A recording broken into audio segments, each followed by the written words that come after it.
Nah, selanjutnya setelah kita belajar mengenai array, kita akan bahas mengenai multidimensional array. Nah, mungkin kita run dulu aja biar nanti kelihatan outputnya ya.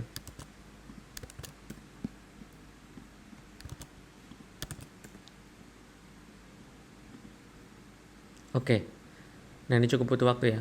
Nah, jadi di multidimensional array ini sendiri kita akan coba bagaimana membuat multidimensional array. Kemudian bagaimana cara akses elemennya, cara mengubah elemennya, dan loop through multidimensional array-nya. Nah, untuk membuat multidimensional array, misalkan 2x3 ya, sebutkan aja ya, integer tipe datanya tadi ya, misalkan array. Nah, array ini sebenarnya kayak metrik ya, kalau ukurannya 2x2. Jadi, array itu kan bisa 0 dimensi, 1 dimensi, 2 dimensi, 3 dimensi, dan seterusnya. Kalau 2 dimensi itu berarti metrik. 1 dimensi berarti kayak vektor, atau list, atau array. Ya array itu sendiri berarti ya, array 1 dimensi. Kemudian juga kalau 0 berarti skalar gitu ya. Kalau 4 dimensi, 5 dimensi itu sebenarnya udah di luar jangkauan manusia ya. Jadi susah divisualisasikan, tapi ada array 4 dimensi, 5 dimensi, dan seterusnya. Ya biar gampang, karena manusia itu hidup di 3 dimensi, maka kita lebih gampang menggambarkan yang bentukannya 2 dimensi, atau 1 dimensi di bawah kita, atau 2 dimensi di bawah kita gitu ya.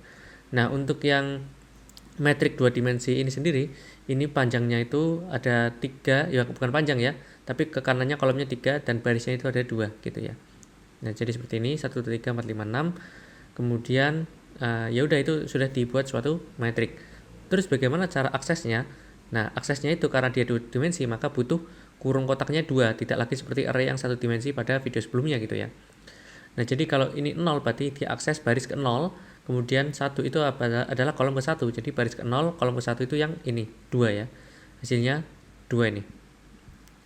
Nah, kemudian 1, 2 itu artinya baris ke 1, ini baris ke 1. Kok bukan ini? Ya tadi ya, kalau C++ dimulai dari 0. Ini baris ke 1, kemudian kolom ke 2, ya itu 6 ya. Hasilnya 6. Kemudian bagaimana cara change elemennya, itu sama kayak sebelum-sebelumnya juga, di string, juga di array, tapi di sini ya tadi ya, bedanya hanya di jumlah kotaknya. Kotak yang pertama itu mendefinisikan sebagai baris, yang kedua itu adalah kolom. Ini baris ke 0, kolom kedua. Baris ke 0, kolom kedua, berarti yang angka 3 ini akan diganti nomor berapa? Akan diganti 10. Nah, ini hasilnya kayak gini ya, 10. Yang ini, yang baris ke 0, kolom ke 2 gitu ya. Nah, kalau mau looping ya ini ya, makanya kita perlu belajar nested for yang kemarin, karena kita 2 dimensi, jadi harus ini akses yang barisnya dulu, baru akses yang kolomnya. Jadi ini akses barisnya itu kan ada 2 ya, jadi baris ke 0 dan baris ke 1. Kolomnya ada 3, kolom ke 0, 1, dan 2.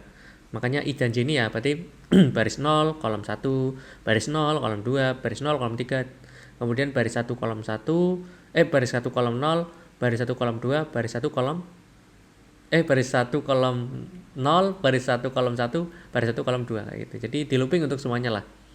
Nah, akhirnya kita mendapatkan semua angkanya kayak gini. Ya, seperti itu saja. Cukup singkat, karena yang susah itu ya nanti, karena kalau misalkan udah 3 dimensi, 4 dimensi, 5 dimensi, nanti kotak-kotaknya makin banyak kan. Nah, itu agak repot. Ya, tapi sebagai contoh, dan umumnya kita pakai 2 dimensi aja ya ketika melakukan deep learning atau yang lain-lain kan ya. Oke, mungkin cukup sekian. Nanti kita lanjutkan tipe data yang lain kayak stack, queue, dan list, dan seterusnya.